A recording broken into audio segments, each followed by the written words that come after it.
Suara berisik itu membuatku terbangun dari tidur dan melihat sumber suara.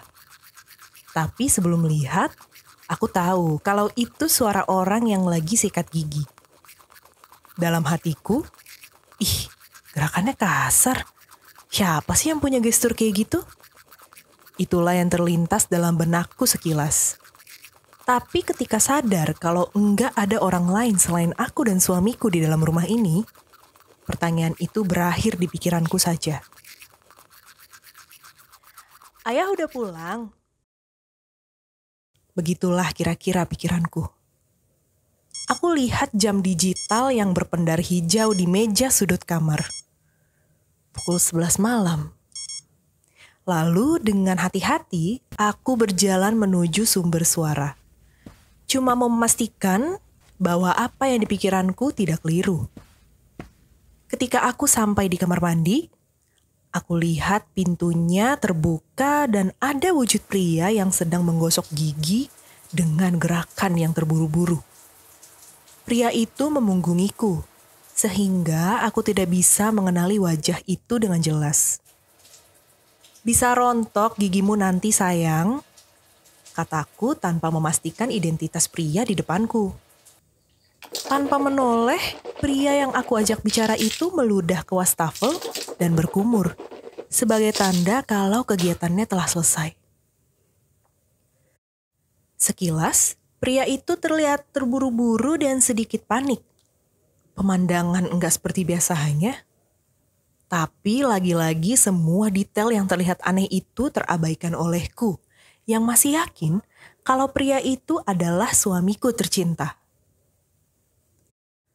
Aku berjalan menuju dapur untuk membuat teh hangat. Ini dorongan biasa yang aku lakukan setiap kali suamiku pulang kerja. Biasanya kita minum sama-sama dalam satu mug besar. Tapi ada satu yang keliru tentang urutannya. Suamiku terbiasa melakukannya secara runut dan itu biasa dilakukannya agar terhindar dari karies gigi. Seharusnya suamiku minum teh manis dulu, baru menyikat giginya sebelum beranjak tidur. Aku berjalan kembali ke arah kamar mandi.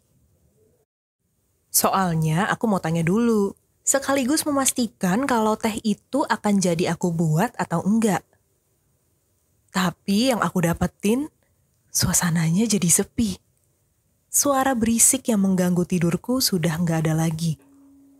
Seolah-olah yang tadi sikat gigi, lenyap bersama udara. Enggak ada tanda-tanda kehidupan selain diriku.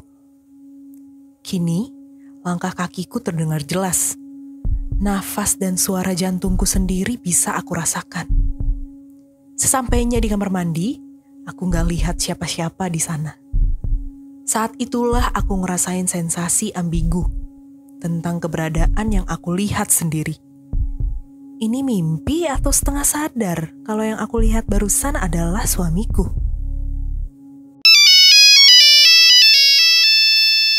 Telepon genggam tiba-tiba berdering membuatku kaget.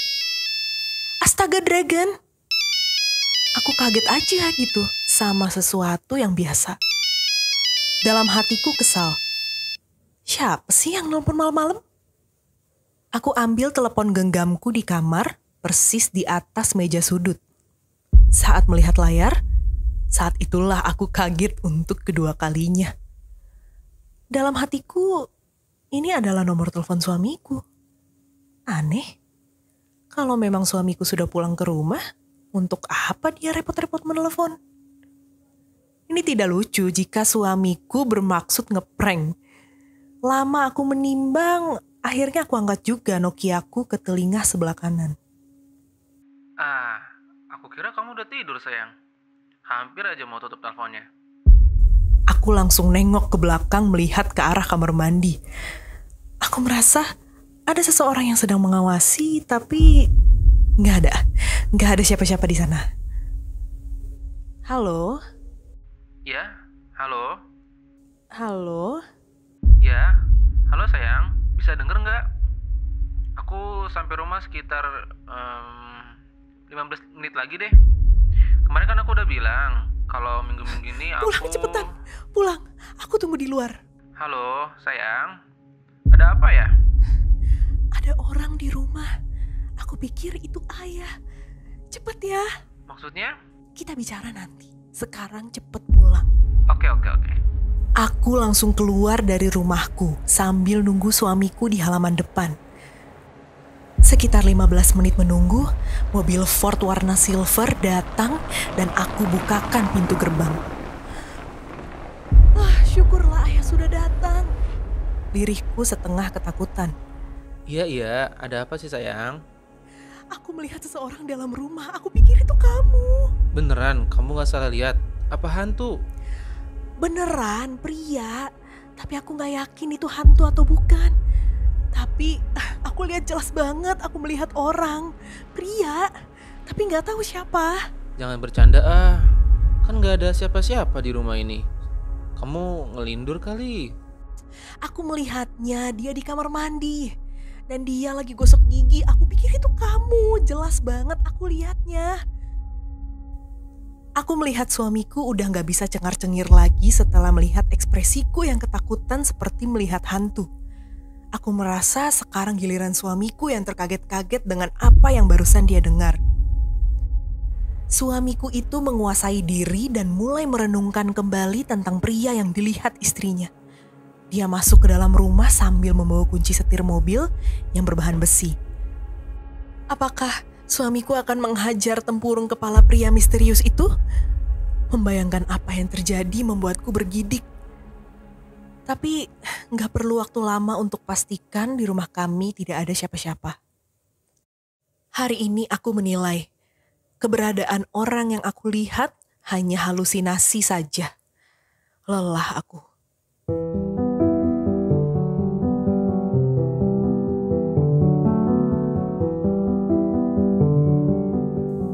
Besoknya, aku terbangun lagi dari tempat tidur dan merasakan pelukan suamiku.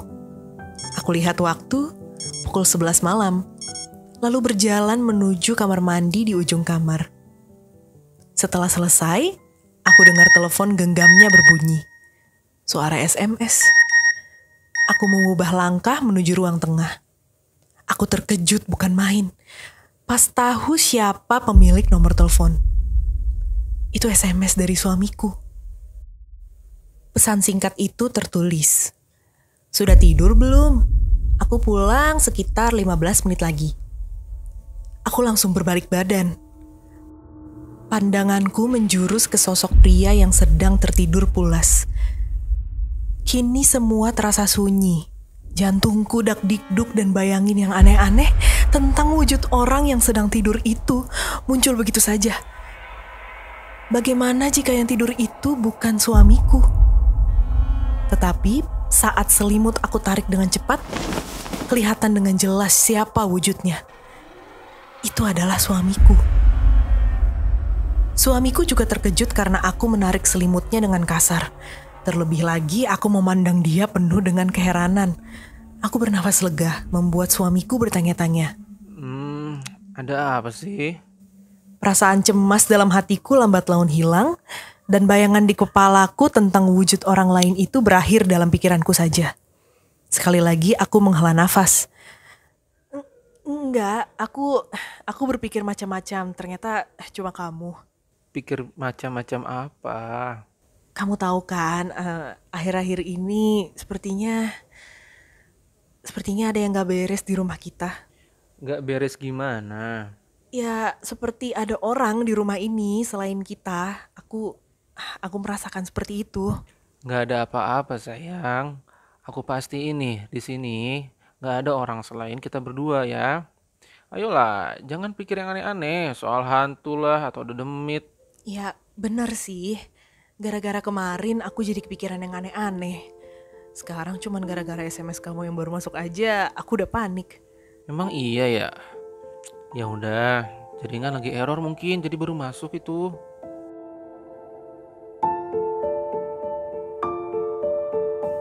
Pagi-pagi banget suamiku berangkat kerja.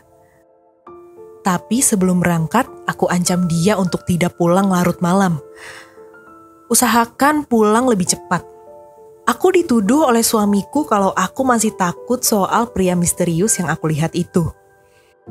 Tapi bukannya menenangkan hati istrinya, suamiku justru lebih tertarik menanyakan kue brownies yang dia beli 3 hari yang lalu. Gak berperasaan. Akhir-akhir ini kok makanan di rumah cepet habis ya dari biasanya. Bisa-bisanya kamu lebih khawatir dengan kue brownies daripada aku. Hati pria macam apa kamu? Aku lihat dia tersenyum, hanya disindir seperti itu. Meninggalkanku bersama kepulan asap mobil di udara. Jam-jam telah berlalu dan sekarang sekitar pukul 7 malam. Suamiku menelepon dan bertanya. Masak apa hari ini? Aku gak masak, tapi kalau kamu pulang lebih cepat, aku bisa belikan sesuatu. Aku pulang cepet ya. Oke, cepat ya, aku tunggu. Walaupun suara suamiku itu agak lain dari biasanya, tapi aku gak mau ambil pusing pada saat itu. Jadi langsung saja aku pergi ke rumah makan yang enggak begitu jauh dari rumahku. Berharap suamiku pulang cepat, tetapi kenyataannya lain. Aku terlalu lama menunggu. Setelah 1 jam lebih, pria yang menjanjikan untuk pulang cepat tidak kunjung datang. Tidak sesuai dengan perkiraan, membuat aku berasa ada yang janggal. Aku telepon lagi gak ya? Tetapi persis ketika aku mau telepon balik, saat itu juga teleponku berdering.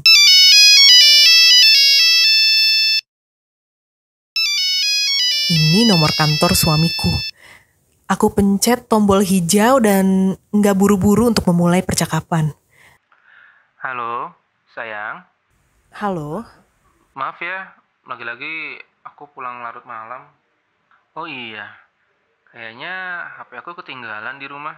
Ketinggalan? Kamu lihat nggak? Kamu menelpon aku barusan dengan nomor kamu. Bagaimana bisa ketinggalan? Nomor HP? Bercanda ah. Kan HP aku ketinggalan di rumah. Kalau aku bercanda, kamu pikir ini lucu?